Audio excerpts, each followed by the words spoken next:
Hey everyone, Tony from Unwatchables here. To close out the final week of Pride Month, we're unlocking a recent Patreon exclusive bonus episode where me, Marc, and Seth discuss our favorite films that explore LGBT themes and feature LGBT characters. The bonus episodes give us opportunities to poke at the boundaries of the Unwatchables concept and to talk about movies we actually really love instead of just movies that gross us out. So if you enjoy the more casual approach to this episode's conversation, consider supporting Unwatchables on Patreon for access to more episodes like this one. You can find us at patreon.com/unwatchables. Happy Pride, and as always, thanks for listening.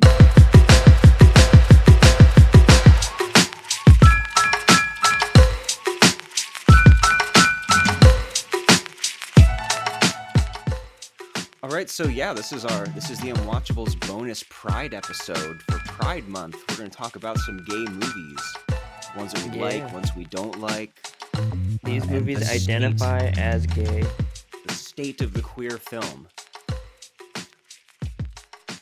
Because I tend to think, about gay movies. For many years they kind of were Oscar bait ones, where you would get someone who gets, Oscar for playing a gay guy, like Tom Hanks in Philadelphia, or so Jared brave. Leto in Dallas Buyers Club, playing a trans person, right? And so brave. Or Sean Penn in Milk. Like, it goes on and on. Mm-hmm. Which, regardless of if they do a good job, sure, there is an element of that. Which Sean Penn does a great job. He does I love Milk. I'm a big fan of Milk. He does, yeah. And I haven't seen Philadelphia, but I assume that Tom Hanks, doesn't stink up the joint in it. But sure, there's always a little bit of that feeling that you get at a Pride event where you see like the Huntington Bank, like little desk over there, right? The ExxonMobil display. Mm-hmm. Come on over. Come to the gay bank. Right. The Halliburton stand where they're giving out rainbow tattoos. Mm-hmm. It's like, maybe we don't want everyone to be our ally, actually. Maybe we want some enemies. Yeah. And I don't necessarily think that, gay roles can only be played by gay people. But I do see the reasoning behind, like, there should at least be more examples of it where we're a little bit, the years have gone by and we're a little bit more advanced now, where it's not just something that, straight actors do to show off. And I think especially with trans characters, that's something that, a lot of times these are the kind of roles that are most playable by actual trans people. And, they don't have as many opportunities with other kinds of roles. Oh yeah, and there's so many great trans actors out there that there should be way more room for them. Mm-hmm. Yeah, and I think we're breaking ground. We're getting closer to stuff like that. It's definitely more encouraged, or at least there's more outrage when it doesn't happen, or like even with people of color or something. Like there's like the Aladdin, even like the Aladdin movie, like as dumb as that movie was, there was at least like some uproar around the fact that it was just like a lot of white people behind the camera or writing it or directing it and things like that. So I think that outrage is good. Yeah, because you do have to make a conscious effort to kind of even the field a little bit because of how slanted it was before. And you don't have to get, hysterical about it or anything. But I think there is a point to it, to drawing attention to it, or else it's just going to revert to the status quo of just, bunch of straight white guys doing everything. Sure.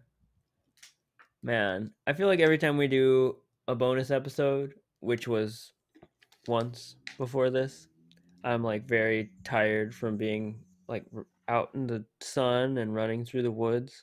Same thing happened this time, so I'm talking about as fast as I can talk right now because I just had such a blissed out little woodsy experience, and I was super hungover from Pride last night. First Canton Pride, Canton, Ohio, first Pride. Yeah, little tiny bit of progress.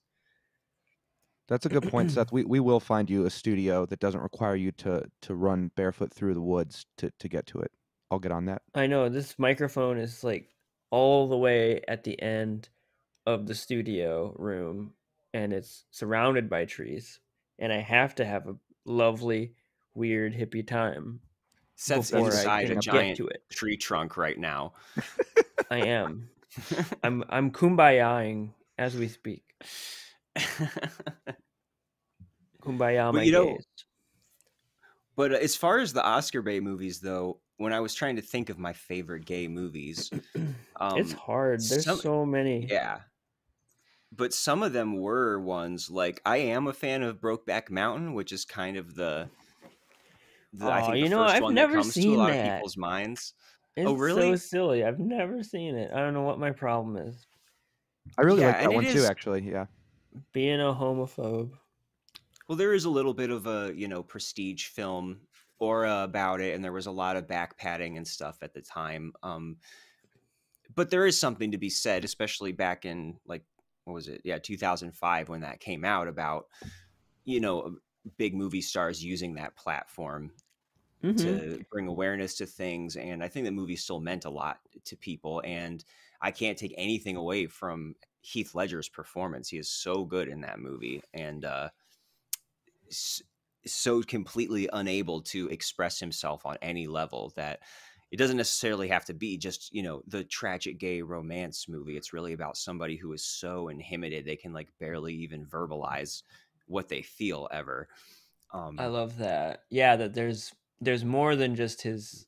It's not just his sexuality that he can't express. It's like a lot of things, which is the truth for a lot of people. yeah, and part of the point of that is that these are supposed to be characters who are so masculine and tied into this world where they could easily pass their whole lives if they wanted to, and they basically try to. And that's an important part of the story. So I totally recommend that movie, and it's by Ang Lee, so it looks like beautiful, and he's told queer stories before. Yeah, And I'd say my mainstream pick, as far as like ones that it would have been easy to cross your arms about and be like, I'm not seeing that. It's just a straight guy playing a gay guy to get an Oscar or something. A Single Man, that's a very special movie to me. Um, which it did do very well when it came out, and it was critically praised and everything. But I don't know. I find it to be one of the most touching movies I've ever seen. It is just such a good portrayal, gay or not gay, of loss and yeah, losing someone, whether through a romantic breakup or death, which is the case as a movie, which I think is such a gorgeous thing to behold. Tom Ford, the madman guy, and the mm, fashion designers behind the camera and making everybody look so good and making his last day so beautiful. Um, I just think it's a beautiful example of how wrapped up we are, like in relationships and in um whether just like the way we get attached to people in our lives. And that's like why the title is such a big deal in that. Is like A Single Man, is that he spends so much time brooding over this man and this loss, and he is just by the end he does remember that like he and this man were just tiny two examples of little tiny people in a very big world. And like throughout his last day, which that's the whole thing, he's like debating on committing suicide after um, his boyfriend is killed in a car wreck. And throughout the day he's just reminded of that there is a lot of beauty in the world and everything, and there is some things that are worth sticking around for and everything, even though like X and Y didn't turn out just how I wanted them to be. They're out of my control, which I think is it's a good thing to meditate on for anyone, especially queer people, because quite often things are so out of our control. That's a perfect pick too, because just like you haven't seen Brokeback Mountain, I haven't seen A Single Man, but Oh I've my always been God, we gotta interested in it. swap date Yeah. night. That's Colin Firth, right? In the Yes, lead and role of he that? Yeah, he's slays. great. Yeah, cool. Well, those are our prestige Oscar bait picks that are actually worth watching. Um, I at the end of this, we're both gonna reveal our favorite gay pride movie, and then just one that we want to spotlight, in particular to recommend to people. But one That's that I the format. almost picked, yeah, Structure. one that I almost picked was Carol by Todd Haynes, which Oh hell yeah. kind of falls into that category because it's two great straight actors who are playing off each other, and it's another forbidden love kind of thing. This time I think it's Rooney Mara and Kate Blanchett Yes. in the roles, and another beautiful, subtle, wistful film by Todd Haynes, who's a fantastic director. So, and yeah, I think that kind of falls in that category, but I think that's even a bit better than like Brokeback Mountain or some of the other ones that we talked about, which is, yeah, just a really beautiful movie. I haven't seen it in a little too long now. I gotta revisit it again, but I remember It's loving it. so good to look at. It's just so pretty. And yeah, Kate Blanchett and Rooney are just like, man, they're just such beautiful human beings. I want to be them. I want to date them. Yeah, all of it. Yeah, and that's the thing though, is so many of these movies, when they think of the gay movie, it's like almost always about some kind of a doomed romance or a tragedy. Which there's plenty of great movies, like that, but it's interesting to think about, the different kinds of what can be a gay movie that's not just about them being, repressed and or some terrible crime being committed against them. Sure. I think that Pedro Almodovar has his whole like filmography. He's this Spanish director, I believe. Oh God, I really hope I don't have that wrong. Hang on, I want to make sure I have his no, he's Spanish. Yes, he is Spanish. Good. And he has made so many movies about queer people, gay people, transgender people, and they're these like really overheated melodramas that are a lot of fun. And like All About My Mother and Bad Education are the first ones that come to mind. And that's just a great way to dive in and get your like soap opera melodrama, hyper stylized fix. That's not, there's definitely tragedy in there, but it's so much about having fun and like twisty narratives. And it just seems like it has so many characters like that. It's not like he has one gay movie. They're just part of the ecosystem that he creates. And he's made so many movies. Yeah, there are a decent amount of movies that I can point to that do answer that question pretty well. And actually, like some older movies in queer cinema that answer that whole like stereotype that gay stories are only about tragedy or death or breakup and things like that, or ennui, which there's nothing wrong with that, but there's a lot of it. I would point to Totally Fucked Up by Greg Araki, who is definitely a part of that whole queer new wave, like later period queer new wave in like the late 90s, early 2000s. Some of his movies deal more with like exploring AIDS directly and exploring like homophobia and things like that, but Totally Fucked Up is interesting because it's just this cast of teenagers, and they're all queer, gay, lesbians. They're all like some form of this, and it almost feels like it's in this weird, like borderline utopia or zone or something, because they are like they're complaining a lot like teenagers do, but they seem just like totally in their own like teenager world. It reminds me of like, I don't know, like Charlie Brown or like cartoons like that I would look at, and there's just like no adults in it, it feels like, and it's just like gay kids, and there's not really a huge conflict surrounding any sort of like ideas of being attacked by the straight world, or anyone like dying in any sort of awful way. They're just like these sort of like little vignettes. It kind of reminds me of maybe Linklater's Slacker or something in that way. Yeah, that's a great one to point to for that. And Yeah, Greg's I've work only in particular is just like some of the best gay movies out there for me. yeah, he has so many I've heard of. I've only seen a couple, and Kaboom kind of sounds like the closest to what you're describing as far as the ones that the Yeah. few that I've seen, because that's just like a really absurd comedy, almost like sex comedy, Mm-hmm. that gets really wild in the end, and there's like an apocalypse happening, and Yeah. yeah, I really like that. And then, of course, his most well-known film has to be Mysterious Skin, which is Yes. definitely a tough one, and pretty explicitly about like childhood abuse and things like that. So, Yes. That one is. It was close to being my pick, my number one pick, but mhm. it's up there for me as far as queer related movies are concerned. It's a really special movie to me. I just think there's something all that you can only get from that movie, and there's just a strange atmosphere, very shoegazy, and yeah, very intense. Lots of there's pedophilia in it. There's and in very complicated, really intense sort of ways.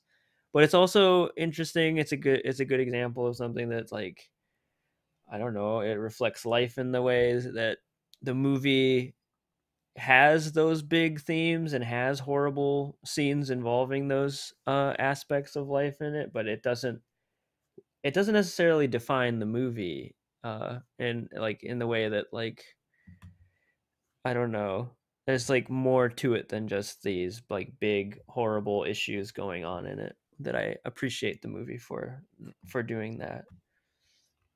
Yeah, and that has kind of an interesting slant on it, where on one hand you have Joseph Gordon-Levitt at his like youngest and most beautiful Oh as this god, gay prostitute, my and boyfriend. yeah, and so he also has this history of sexual abuse, and you kind of see him working through that, while at the same time his friend, who has a similar past, has kind of turned it into this fantasy that he was abducted by aliens. And it's interesting to see how they both of those kind of tie in together, and how they're both dealing with similar things. And yeah, there's tough stuff in it with Joseph Gordon-Levitt's character, but like Oh I yeah. there is a scene though where one of his clients is some guy who has some kind of a like skin disease or something. Mm-hmm. I can't remember exactly what it is, and from what I remember, it's like this really tender scene where he like cares for him, and is actually showing like the kind of thing where sex work can be a beautiful healing thing for the client. And Yes. that's so moving in that sequence, because it is this is somebody who has like a really kind of rough, disturbing condition or deformity or something. Mm-hmm. And I think it is, Yeah. yeah, that can be a good pro sex work movie, as long as you don't get too hung up on the the parts of it where he is getting assaulted by people, or Mm-hmm. Yeah, it was just the reality. Like, yeah. it can go well. It can also not go well.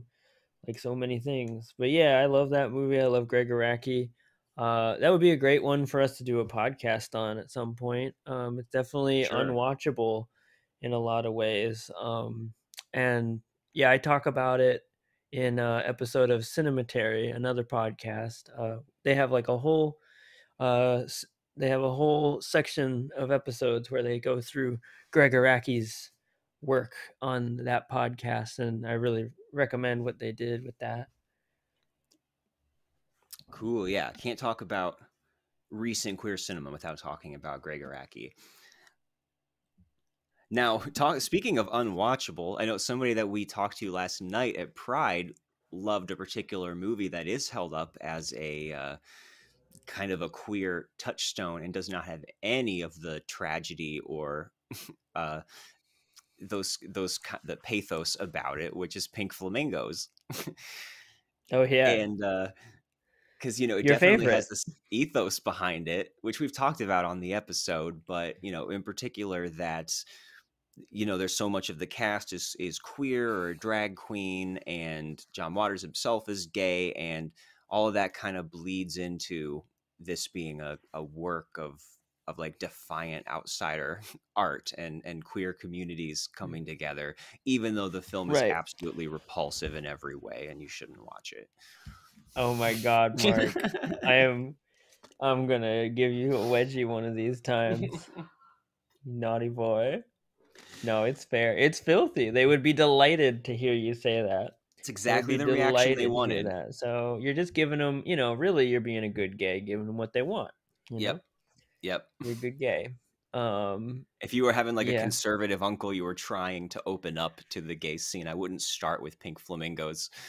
Yeah. Mom, this is my life now. I think this will give you a window in. Yeah, this is exactly what it's like. I live in the pink trailer. And yeah, so that's I guess a lot of John Waters movies you could probably throw into that category. I'm a little more of a fan of Desperate Living, so we could that has a lot of lesbian characters in it, so maybe I would recommend that one first. Well, I know Mark loves girls, so oh boy, I can't get enough of them. Yeah, Mark and How did that titties. sound? Yeah, I think I'm convinced. Yeah, I love to do sex with them. I've heard about you, Mark. You and the ladies. There's Tony right on cue. Don't He worry, popped we'll in. edit this. We'll edit this to make Mark sound like he knows what he's saying. Oh yeah, you need to make his voice really like echoey and beefy. Yeah. I love to do the sex with the tits. The sex with the titties. You guys just keep tempting me to add stuff to our soundboard. My lord. Yeah. Yeah. Don't worry about it. It'll just keep happening. Well, another older, more flamboyant, fun one would be like the Rocky Horror Picture Show. Which I only just saw like this year. I don't know what was wrong with me. I'm a bad little gay boy. We're gonna drop like a record scratch sound effect in there when you say that. I know. I don't know what I was doing. Yeah, my partner at the time was just finally like, "We need to watch it. You need to watch it." Yeah, it's a blast, and I mean, I've such a great time. And if you ever can see it live, that's the way to do it, because it's several different productions I've gone to in the past where everyone's dressed up and they hand out, spoons of toilet paper, and people are shouting out responses to the lines and stuff. Like, that's how it's meant to be. It's a celebration.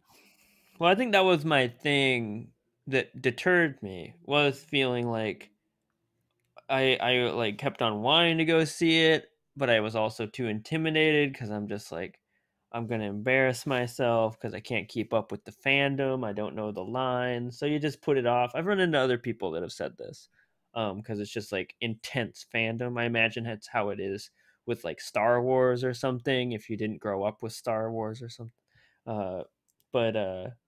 Yeah, I felt like I had to watch it at home first. And now I'm ready to I want to go to a real Rocky Horror Night. I'm ready. I'm converted. I will dress up. I'll do whatever. I want to be Meatloaf for sure. Oh yeah. Yeah, Meatloaf would be a good one for you. Mm-hmm. I don't think I've ever seen anyone dressed up as the Meatloaf character at those shows. Well, it's usually a lot of Tim Curry's, a lot of Little Nell's, or the maid lady. Also a trend. Yeah, Tony always wears those fishnets when he goes to those. Hot. Good job, Tony. They just work on me. Mm-hmm. They work on the boys, I bet. Yes. Any input here from the only straight person involved in this podcast, which would be Tony? As far as we know. Give the straights a voice. I don't like labels, okay? Yeah, I'm gonna I'm straight so far. I just haven't met the right guy. That's how I prefer to characterize it. No, I'm gonna lead the discussion for the straight pride episode that we'll be doing soon on the premium stream. So keep an eye out for that. But thank you. It's only fair. Top 5 straight movies. The straightest movies of all time, counting them down. I initially misunderstood the theme for today when Mark said we were talking about gay movies, so I was thinking about like, Wild Wild West with Will Smith. That movie was fucking gay. Oh my god. Great. Spanglish, now Tony's gonna get fired from this gay podcast, as hell. And we're gonna have to find a new producer. When I realized when you guys started talking earlier that Mark didn't mean movies that just were stupid, then I was like, okay. So I started trying to think off the top of my head. I have a couple recent ones that I did really like. One that is probably my favorite was The Favorite, a very recent one that I saw a number of times. Yeah, and I think I saw that with you, Mark, at least one of the times I saw it. But yeah, the lesbian love triangle in I don't know, whatever, like period piece. It was so enticing.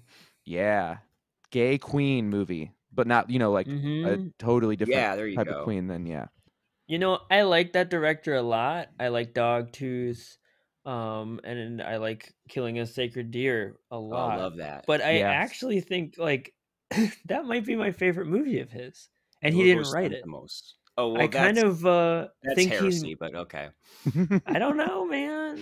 I think he might be better with somebody else writing, and he's just left to be a director. I don't know. Man, that's the gayest thing you've ever said in Tony's definition of the word. Oh yeah, no. So, as in unintelligent and stupid and wrong. Right. Just the screenplay for Killing of a Sacred Deer is so good. I want another like real Yorgos Lanthimos movie before he starts doing more work for hire. But no, I still want. I see what you're saying. He's just he is just like also a good director for hire. Apparently, yeah. I'm blanking on the one that I really didn't like of his. The Lobster. Yes, I'm not crazy about that either. That movie. I didn't get through gay. that. I don't know why. Yeah, I don't know. Maybe I need to jump back into that one, but did not like that one. If that was his last movie, then I would be agreeing with Seth and being like, all right, now go on. But he redeemed himself again with Sacred Deer. But yeah, whatever he does, I'm there. I'll see. He's an exciting director. Yeah, I know we talked about having his movies be a episode on the podcast, possibly. Yeah, gotta talk about Dogtooth at least. One thing I was curious to look into for this episode was kind of like some of the history of like queer cinema, and I was specifically looking for like interesting like pre-Hays Code stuff that might be like worth talking about. And I don't know how many of these anybody has seen, but I guess like the first same-sex kiss ever depicted was in 1922, which was like a little later than I like expected it to be, but it was this DeMille movie called Manslaughter. Does anybody know anything about what that is? Oh no, it was a DeMille and it was gay. Yeah. Tell me that it was Charlton Heston who does the kiss though. Oh, that'd be excellent. I will find that out. And then a lot of the writing I could find about this, not just on the Wikipedia article, History of Homosexuality in American Film, but in other places too, was about city lights, which I kind of had to like start recounting in my head, like what in that could have been like suggestive at the time or something. And I guess there's some like weird implied stuff with that like drunk rich guy, if anyone can recall City Lights the moment. But yeah, Chaplin. That's an interesting Chaplin movie. Yeah. Well, The Tramp is definitely a little light on his toes. We could say. That is kind of that is a feel you get from that character. Yeah, he's fey. He's always kind of like, posing and making little like kissy faces and. Yeah, that era had that more like flashy kind of femmy male lead before, like in the pre-war days, especially. Well, in the scene where he's, which is interesting to witness. There's like a scene where he just like meets this guy at a party and goes home with him and like wakes up in his bed, and then later in the movie they run into each other and he like gives him a kiss, and all stuff that's being Ooh, played for like, for Chaplin type Mhm. laughs, but it's kind of interesting. But interestingly, it seems like the Hays Code actually kind of forced a lot of like Hollywood people to stop doing like just the stereotypes and having like, the sissy or the pansy character or whatever, because it would, potentially skirt some of the Hays Code no-nos. But that, I guess, some people think that it actually led to there being like more nuanced or like subtle depictions of gay characters after that. But um interesting. yeah, I Yeah, was because also there would always be characters who were kind of the coded gay guy. They're like the fey servant or, hmm comic relief or something, where they would never come out and say it, or like the flamboyant theater director or something, where it would everyone was just, everyone in the audience was in on it, and everybody was, kind of recognizing these were not characters who had, lady friends around and Hmm. stuff, but they could be, funny and charming, and maybe that was a way that kind of made them palatable. I don't know, but very Interesting. much like coded stuff where they couldn't come out and say anything about it, but it was just understood by everyone. Yeah. And then by like the late 40s and 50s, it was like that's not even possible. It's not even like it couldn't even be in a movie. It feels like. Yeah, I mean, I would be hard pressed to say like the earliest film that specifically explicitly was about gay characters. um I wish that I know there's one from like the early 60s called The Children's Hour, which it's more about these two women who are like accused of having an inappropriate relationship. I'm not, I haven't Oh, seen the movie, so I'm not totally sure if how much it's supposed to be, completely that if whether they are actually supposed to be gay or not, or whether they kind of keep that under wraps. It has Audrey Hepburn and Shirley MacLaine in it. And that's again, I'm kind of interesting. speaking out of my ass here because I haven't seen the movie, but that does come up a Like a lot as talking far as asshole. dealing with that. Yeah, singing. I try to sing Yeah. out of it if I Singing can. your song. Pink Flamingos reference, everyone. Parentheses. Thank you. Thank you for holding the audience's Yeah, hand. but I feel like maybe the 70s and 80s were probably where things got more explicit like that, or more mainstream. Like one of the movies I thought about was The Birdcage with Nathan Lane and Robin Williams playing a gay couple, and it's this like Yes. wacky farce comedy, which I think is really funny and good. And Mm-hmm. Nathan Lane's Super actually fun. gay, so that helps. Uh, Mm-hmm. so yeah, that's a fun one. That's not about, tragedy. It's just a couple of guys having a good time. couple of fellas. Yeah. Mm-hmm. You got some weird ones too. There's like definitely a big history of like art movies that are very openly queer. If anything, that's where you looked by the like 1960s, 70s, or sometimes in the 50s with Kenneth Anger. Kenneth Anger is like Mm. his first film. I forget when it came out. It was like, is it early 50s? Maybe even like late 40s. And it's just like from another world. It's like not only like totally opaque and strange and like a dream that he had made into a film, it's very overtly gay, like gay sailors. Um, and you just can't believe what you're seeing. And it's just like someone who is just like totally unafraid and unapologetic making this film. It's exciting to see. There's also films like Pink Narcissus. It's a early example of just like, I don't know. It's like an interesting.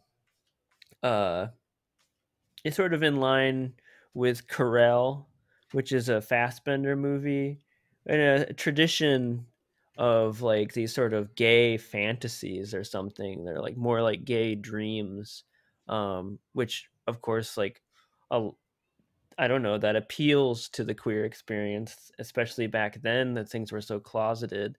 Uh, that the idea of these like it could only be a fantasy for some people.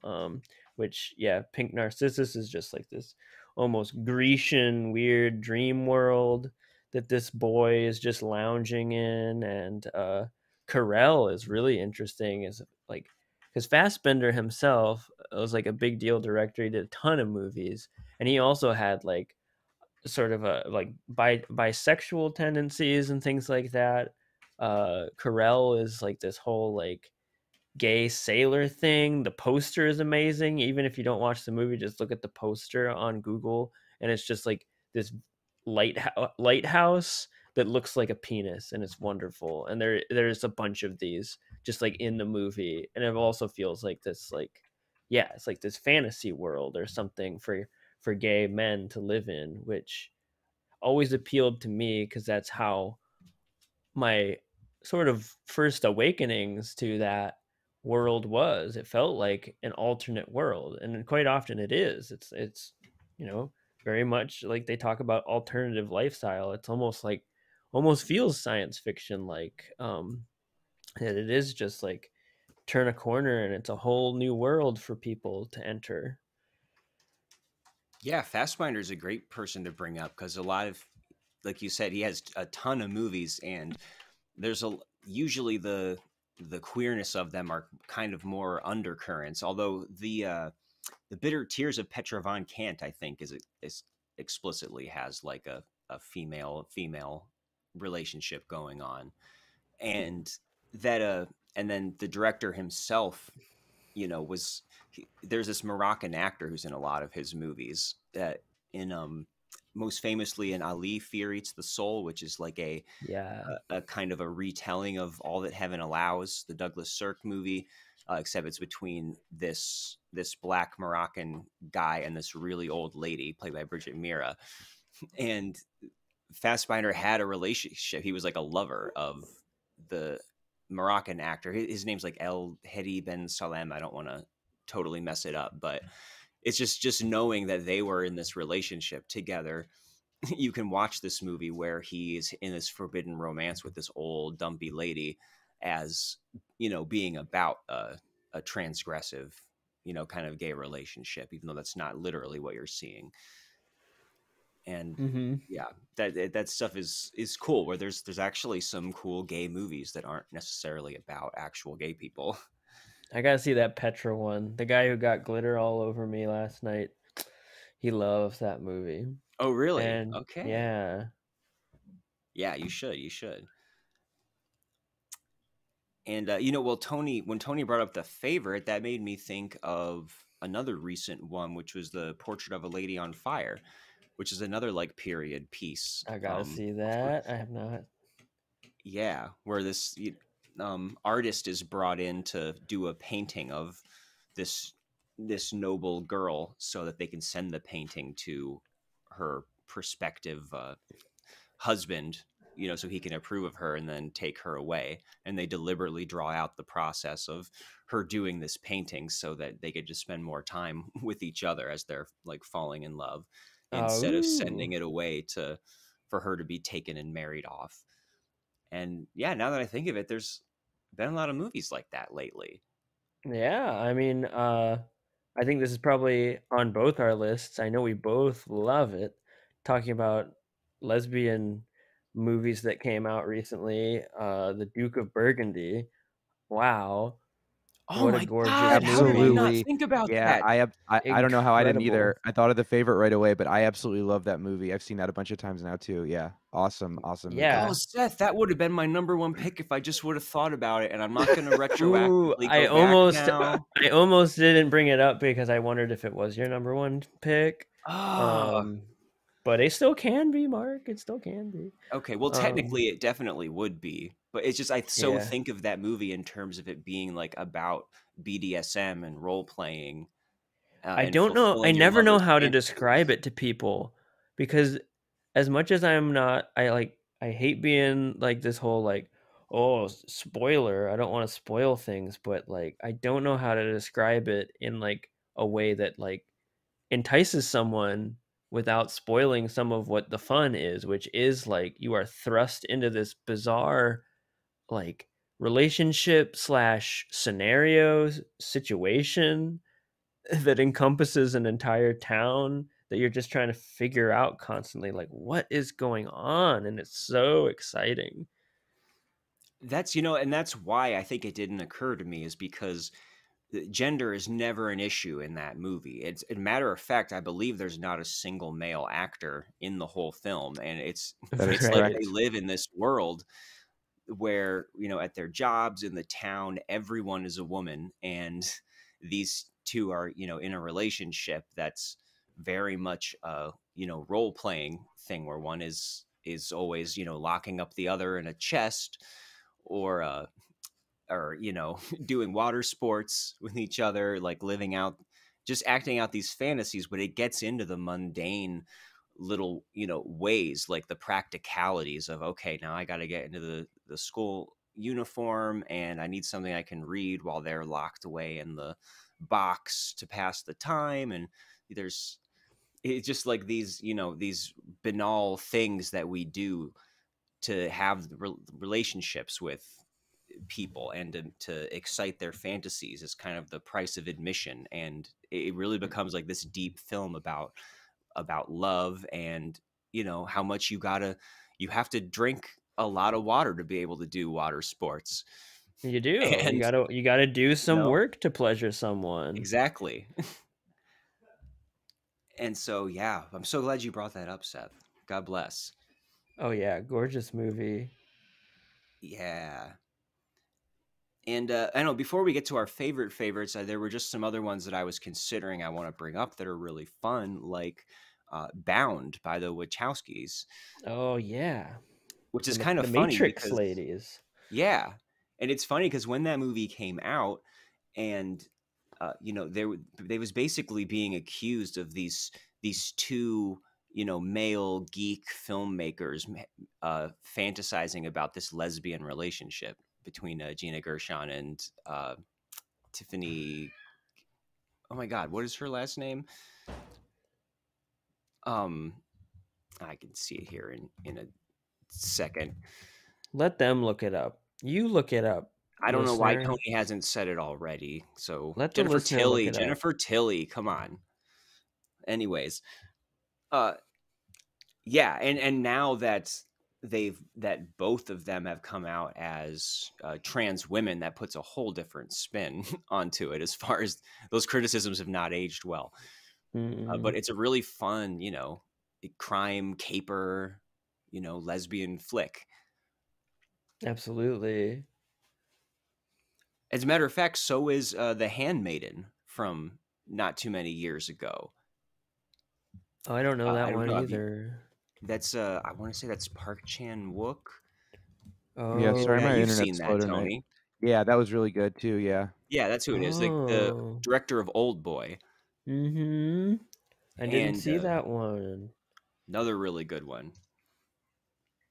I would I'd be remiss if I didn't bring it up, and I am having a hard time because this is like down. I feel like we're both getting down to like ones that are just like, some days they are my favorite, sometimes they are. Mhm. But I would say Weekend. Weekend's a special movie to me.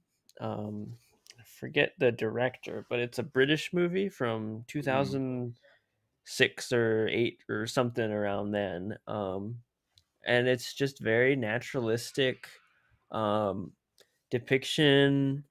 It's one of the boys, they meet, and one of the boys is very like, just doesn't believe in love and is promiscuous and stuff.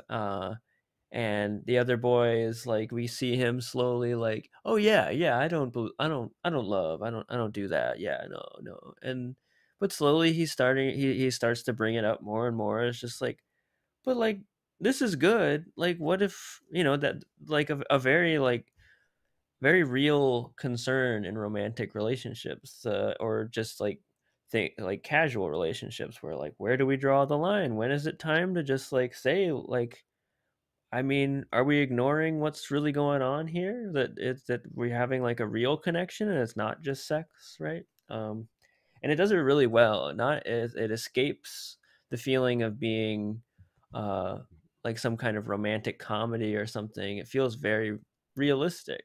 It's a good one. I've read a lot about that movie and haven't gotten around to watching it. So I'm glad to hear you like it. Maybe I'll finally check it out now. Yeah, I recommend. Cool. The I wanted to give a shout out to one more Oscar bait movie of recent years, but it's a pretty good, it's a pretty good gay movie for the normies out there, which is Call Me by Your Name. Yeah, normies. And it's And Merchant Ivory too, which I just you're watched. right. Morris, another good queer movie. That's on my watch list too. That seemed like it's going to be a little sad. From Oh yes, what it it's Hugh seemed like. Grant just being a sad gay, and you're just begging Hugh Grant, like, just suck a penis. It's okay, Hugh, do it. But oh, spoiler, it doesn't exactly turn out that way. Oh, damn. That's too Harsh. bad. Well, it does But turn out that way and Call Me by Your Name. it sure do. I don't know. That's a kind of a good argument for let's still have our occasional movie where good straight actors just have to make out with each other. And sorry, Because we I want them enjoy to. seeing that. Yes. I think It's gay the people only way can we'll get it enjoy to that. happen. Yes. I'm happy to see Heath Ledger and Jake Gyllenhaal roll around in the hay. Happy to see Timothy Chalamet. I mean, do anything, but too TMI there. If only we could just hire Jared Leto to like quit doing all this stupid vampire shit and just make out with some hot boy for us on screen, you know? Him and That's Timothy what I'm need waiting to for. pair up for sure. Sure, whatever. Next Dune movie. Yeah. Speaking of straight dudes making out in movies, there's one that I found in my research that's a somewhat recent-ish His research. Yeah. Yeah, Tony. How long have you been doing this research? This is from months ago, but Marc only brought up doing this episode a couple days ago. So this is an article I found on the Huffington Post called "A Queer Reading of Dude, Where's My Car" on its 15th anniversary. You guys should check out. Whoa, I'm so in. But it goes into detail about the Ashton Kutcher, Sean William Scott making out in the car scene, and really long article, probably way longer than that scene really deserves to be examined. But I love stuff like that. It's just like an entire book on fucking some tiny little scene and Meet the Parents. Yeah, dude, where is their car, really? Where is in the end? But we keep on derailing you. Do you want to say more about the Call Me by Your Names? Oh, not really. I mean, I don't think it's a great movie, but it's really sweet and tender, and I like that it kind of turns out that Timothy Chalamet's dad in the movie, played by the great Michael Stuhlbarg, has kind of intentionally been setting him up with this student or person that he knows that he can trust to kind of take him out into the gay world and out of his shell. And it's kind of the best part of the movie. Yeah, that scene is, I think, really beautiful. And there was, talk at the time about how he is supposed to be like 16 in the movie or something. So like he is technically, a minor with this older guy. And well, if this was a guy and a girl, that'd be total, imagine how people would react to that. But it's not. That's like my Exactly. I don't know. That's my argument about it. Like I there agree, is something to that socially. Like sure, it's a gray area, and it's and in some ways, and in a lot of situations, you'd have to you'd say no. Like but from what you see in the story, it's just like this is pretty typical situation. That's the big overarching aspect of that movie, is the like typical nature of the situation, that it is just you're gonna have like you might have your first fling with someone that you're just not supposed to have that fling with, but regardless it's your first fling, so it's going to end and you're in tears, right? And that movie takes place in the early 80s, which was a much less safe time to be out and openly gay. And it would be a lot easier to end up in some seedy club somewhere or bathhouse or all of that stereotypical kind of stuff, where if you have someone who is a little older and more experienced and is really an actually responsible gay person, they actually could, I think, do a lot of good for somebody who was in that vulnerable situation. And of course that is the way that he's kind of handpicked by his dad is, what makes him this trustworthy person. Like, he knew that he would be able to be trusted with his son, basically. And yeah, so it does make a difference with the time period and with the circumstances, and that it is a gay relationship, and he does handle it in a responsible way. And Dan Savage, the gay advice columnist, has this thing called the campground rule, which basically his advice to someone who is older, not necessarily who wants to date a minor, but somebody where there's a big age difference. Say someone's like 18 and someone is in their 30s or 40s, that the campsite rule is to leave it in better condition than when you came to it. Yep. And That's a if good they one. come out, Adam knows. I love yeah, Adam. they come into as long as they come out of it, better and wiser and protected, and it may not end up being a long-lasting relationship, but good can come of it as long as you're, doing it right. I'm sorry. I swear it's the last one I will add, but I have to talk about it before we get to number ones. Go for it, because I got one more too. Okay, fine. I'll show you mine first. if you show me yours. Oh my god. Oh my god. Maybe it'll be the same one. That'll be so cute. Dude, where's your car? Yeah, see. Yes. 1, 2, 3, 4. Say it. No. Stranger by the Lake. Oh, good one. I just adore it. It's like a slow, atmospheric, gay version of like a later day Hitchcock movie. I really love it. It's French, and it's this lake that these guys all come to and It's like a swim gay naked. hookup. And It's like a gay yeah, hookup. they cruise and they hook place. up and everything. But it has this very, I don't know, there's not a lot of music. It's really quiet, lots of long takes, a lot of conversations that just take place with no cutting and no close-ups. And the first part is just like very calming, relaxing. Just this guy going to the lake and getting naked and flirting a little bit and just swimming, and he meets an older guy there who's a little off to the side and a little mysterious, and slowly you realize that this movie is turning into a sort of murder mystery that also has this it's like he gets involved with the person who's doing the murders knowingly, and he's kind of grappling with it, kind of being irresponsible with it. It's very romantic, very exciting, and some of the best, most beautiful and sexy gay sex scenes are in this movie.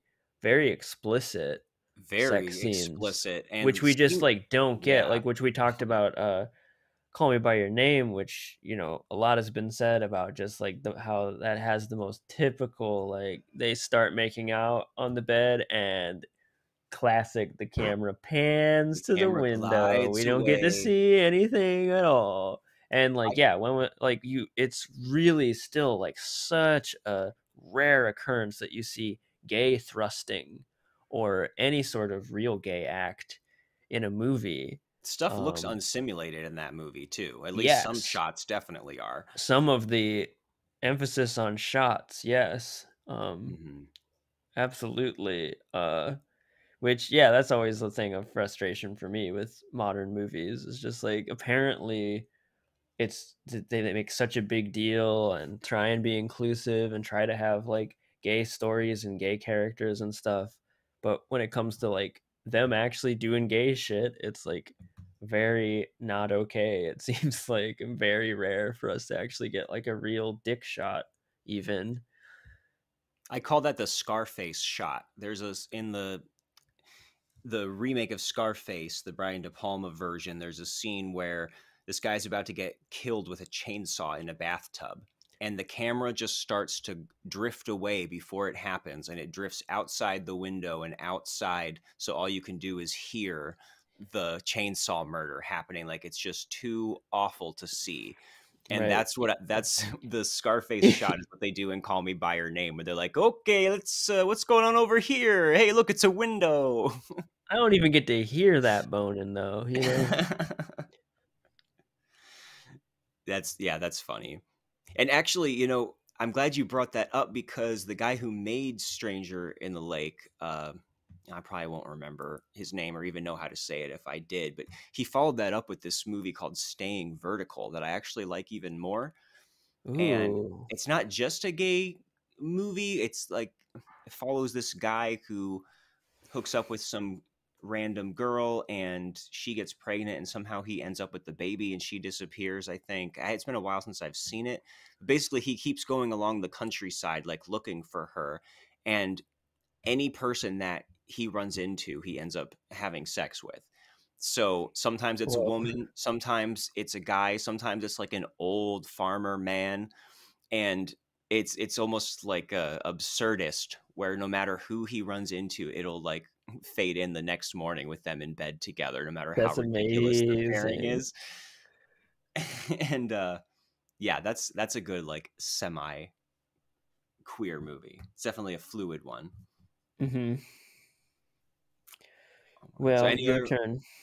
Okay, well, this is just one that came to mind because I've seen it many times, which falls under the whole, like, gay tragedy thing big time. But I think that Ooh. Boys Don't Cry is actually quite a good movie. Oh, never seen it.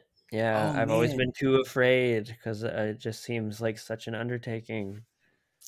it is. You know, there's joy and romance in it, but it Mm-hmm. is also gut wrenching by the end, because, you know, it's about a real life transgender man, basically, but he was basically fooling a lot of these people who didn't know the truth, and does find true love with a character played by Chloe Sevigny, who it kind of goes unspoken between them, that he's transgender, but there is a sense that he's being accepted, but unfortunately these other people, like family members who are around, end up... This is based on a real person, a real crime of somebody who was... this person who was murdered. And so, you know, that going in with this being a true Mm-hmm. story. But Hilary Swank is phenomenal as the main character. I think Brandon Tina is the name. Mm-hmm. And yeah, that's definitely a tough one, and maybe a little bit too much of a just straightforward, you know, crime tragedy happening, but lots of good Again, stuff on the probably a way good there. one for the podcast. Yeah. Could be, yeah. All right, so Seth, do you want to say your favorite gay movie first, and then do the one you want to spotlight, or vice versa? What do you want to do? Well, I guess we've been greedy with our we've been spotlighting the whole time a little bit, but I guess I'll start with just to shake it up. I'll start with my favorite one. All right. And it's kind of boring because I talked about it in the last bonus episode, because you asked me what is one of my favorite movies, and So one 2001: A or Space Odyssey is what you're about to yep, it's say. gay as hell. No, yeah, my interchangeable favorites are always 2001: A Space Odyssey and My Own Private Idaho. There's just something very formative about Gus Van Sant's My Own Private Idaho. When I saw that, the way River Phoenix and Keanu Reeves interact and have this sort of best friends in love but can't get there, and there's like typical kind of tragedy and unrequited aspects to it. I don't know, that just really rings true for any young gay, any old gay, whatever. They're like any romantic person, you can really relate to that. I don't And know. two I other just beautiful oh young my movie god, star straight just actors. People forget yeah, about Keanu Reeves, but he was no joke back in the day. yeah. Gus picking up his little Mhm. dolls and making them kiss, basically. Because why not when you have that kind of power in Hollywood as a gay? but I always love it. I really relate.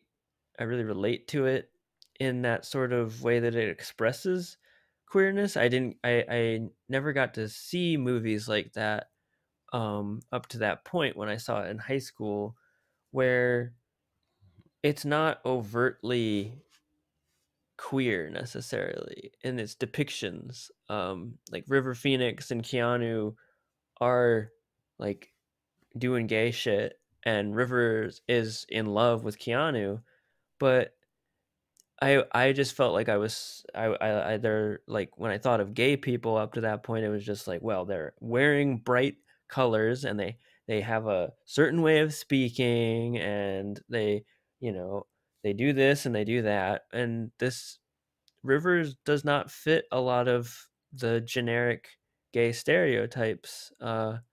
In a lot of ways, he's just a guy, like any other guy.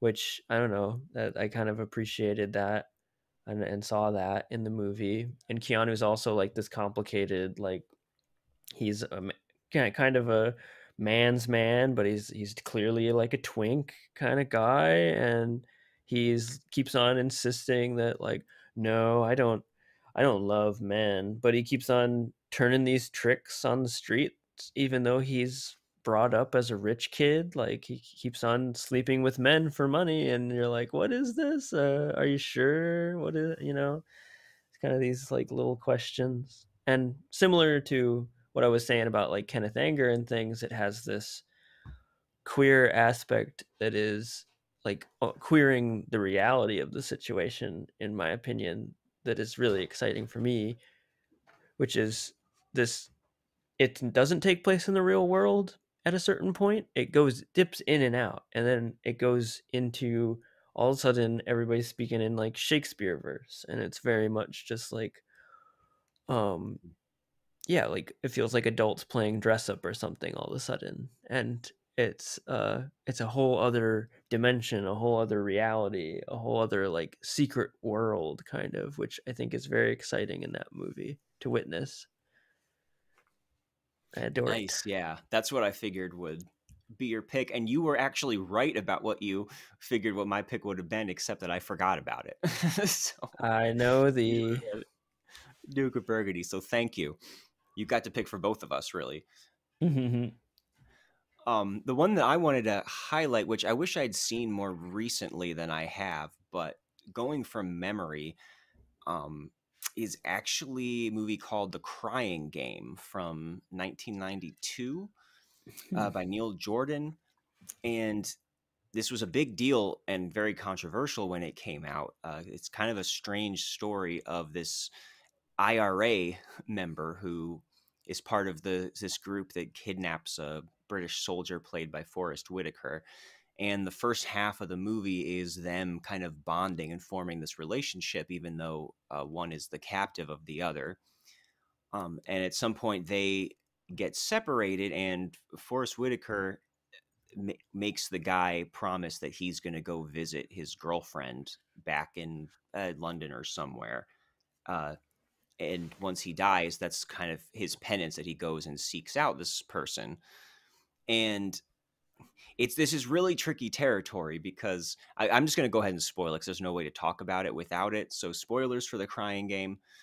But he meets this girlfriend of the guy who died, and they start to bond.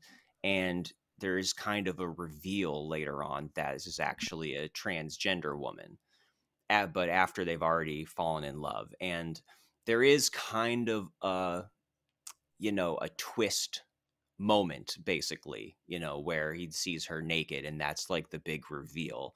So what I think is interesting is that it risks being exploitative in that way, but actually turns out to be this really tender, moving kind of romance between these two people, almost unwittingly. And again, it was controversial at the time, but the gay actor who played the transgender woman, Jay Davidson, was nominated for an Oscar for his performance, and actually just gives this really heartbreaking the performance in the movie. and it's really great. And he just got out of acting afterwards, so it's like his one big thing that he did. Um, so there's been criticisms of the movie, but there's also been celebrations of it actually taking this really tricky plot and turning it into something that's very empathetic and memorable. And I look forward to watching it again because it's been a while, but I do think that it makes a pretty deft balancing act of a movie. And so check out The Crying Game.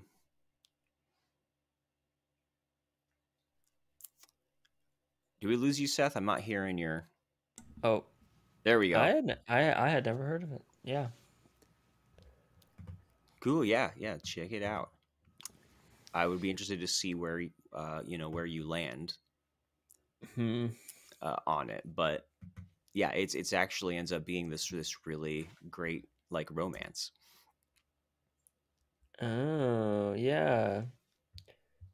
Oh, I guess if I had to highlight one last thing in a episode about queer movies and filmmakers, it would have to be the Kuchar brothers. Not heard of this. Educate me. Which they were contemporaries of John Waters, more in the New York school, I guess. I'm not sure. There's a lot I don't know about them, but I don't know. I'm kind of obsessed with them a lot. They they were in the 70s, 80s. They just made films throughout these time periods, and they're a very big deal in the world of lo-fi cinema, of just like these kind of just, again, I always use this term, adults playing dress up. That's kind of how it feels. It's just like these silly outfits and these silly premises and just no budgets. Um, once digital cameras became like a thing and camcorders, they were immediately like adopters of these. It's hard to find their work. Some of it's on YouTube, really grainy quality. Um, but they like range from, they usually are obsessive about like old horror movies like Dracula and the Wolfman and stuff, but they bring in these very sexual, very queer elements to it. There's oftentimes like explicit sex or like weird sexual innuendos going on involving these elements like UFOs and Bigfoot and Dracula and all this stuff, and it's very fun and it's very silly. They were also big into, especially George, one of the brothers, was really big into diary filmmaking.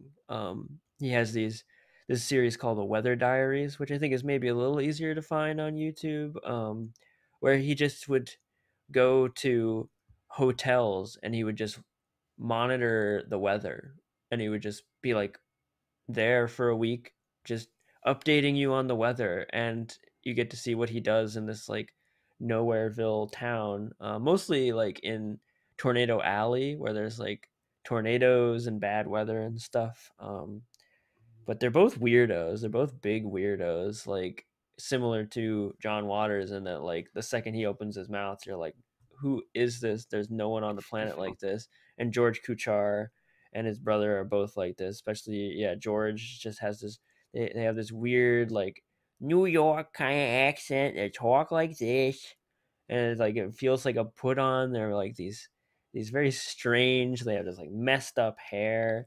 Yeah, the Kuchars are well worth it. I think there's a documentary about them I've been wanting to see, that John Waters is featured in. But yeah, wonderful stuff, and definitely in the world of being weird, being queer, and creating a totally alternative world, and saying fuck you to any sort of standard Hollywood idea of how to make a movie. Nice. Something new to explore. Look at us enlightening each other Look at and that. That's what we're digging out here to these little do. discoveries. That's what it's all about. Mm-hmm. You're welcome. You're welcome. God bless us, everyone. Everyone. Well, the movie that I wanted to spotlight is probably another one that people haven't heard of because it's very under the radar. It's called 4 Days in France from 2016. It is a French movie and the debut film of Jérôme Raybaud. Still waiting for him to follow that up, I believe. And it's basically about this gay guy who just disappears and splits from his boyfriend one morning, and it's not totally clear why, and he just kind of goes on this journey through the French countryside, and he's using Grindr as his guide.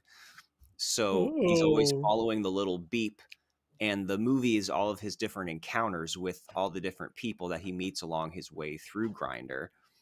And he has, lots of interesting interactions with people. Well, at the same time, his boyfriend is trying to find him, and he is also using Grindr to try and track him, like from place to place. And he keeps like just ending up, just behind him, like meeting up with someone who just met up with his boyfriend. So I like to call this movie The Long and Grinding Road, since Grindr is I was just looking at your Letterboxd review of it, and there it was. Classy. Yeah, and it's very quirky, but there is a kind of mystery and melancholy to it because you don't know what is going on in the main guy's mind. He's just this very polite, soft-spoken guy who's going through some kind of a crisis. And there is a funny moment late in the movie where his boyfriend finally recognizes where he is because he recognizes his dick pic on Grindr. And yeah, it's just a nice little movie, kind of funny, kind of quirky, but very evocative. And yeah, if you can find it anywhere, then that's something that I would definitely recommend. It looks like it's on Canopy. And yeah, I hadn't thought about the movie in a while, and then we were preparing to do this bonus episode. I was like, oh yeah, what was that movie that was all about Grindr, leading this journey around? So Long and Grinding Road. Check it out. Long and Grinding Road. So anything else anyone wanted to share? Tony, you can always decide to chime in. You can come out of your closet. Your rainbow closet. I guess I already picked a favorite, whether it's The Favorite or Seth also reminding me that the Duke of Burgundy existed. But I'll spotlight one for a second. If we have the time. I'm going to use this opportunity to spotlight probably like the single most boring option, one we briefly mentioned earlier, but I want to take this opportunity to talk directly to our straight male listeners, the dipshit straight guy.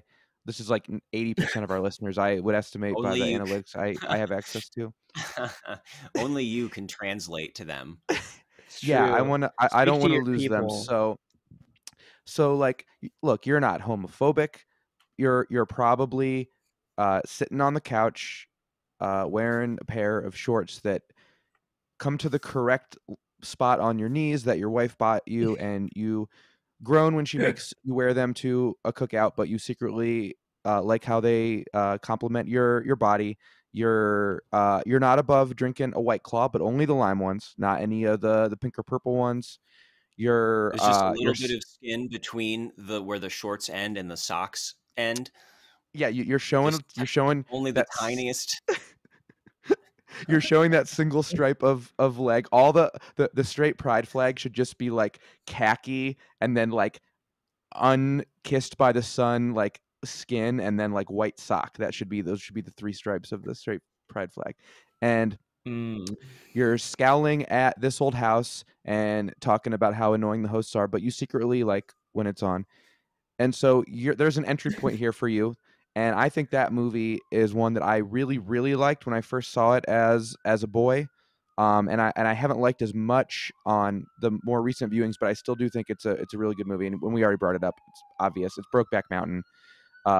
Very, very It's the gay police are ambulance. Coming Yeah. right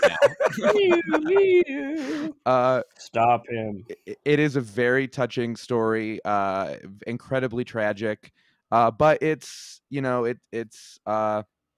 it's Heath Ledger and it's Jake Gyllenhaal, and they're tough cowboys. And if a cool cowboy can be gay, then you can wear shorts that fit you. And I think that's an inspiring thing for non-homophobic straight guys who are just a little concerned about that. The guys that sit in that way where you cross your legs so the inside of your thighs never touch. Like, those are the guys that I'm talking to right now. So hear Tony. Listen to Tony. I'm gonna rewatch Brokeback Mountain at some point in the near future. Watch it with me. I need to see it. Yeah, that's kind of fucked up that you've never seen that one, but it's pretty bigoted of me. Yeah. Yeah, and by the way, the short story that it's based on is even better. There you go. Perfect. We totally recommend that. Yeah, don't know It's anything a about quick that. read, and I think that makes it one of the better adaptations I can think of, because they're both so good.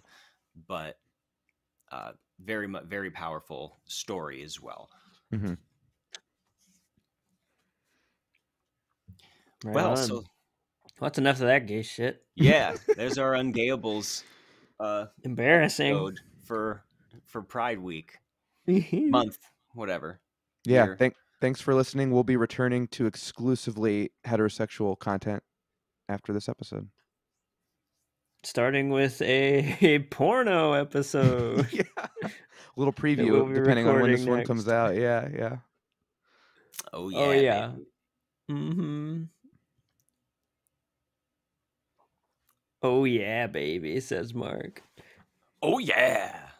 That was the gay Kool-Aid man. Mm. He broke through your gay ass wall. Kicking down. Marc, you've gone too far.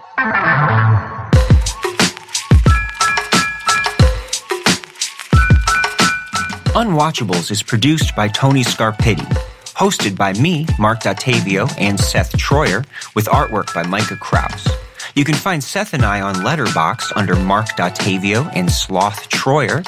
You can also check us out at unwatchablespod.com for links to our Twitter and Instagram, or support us on Patreon for bonus content and to have a say in what we watch. Thanks for listening.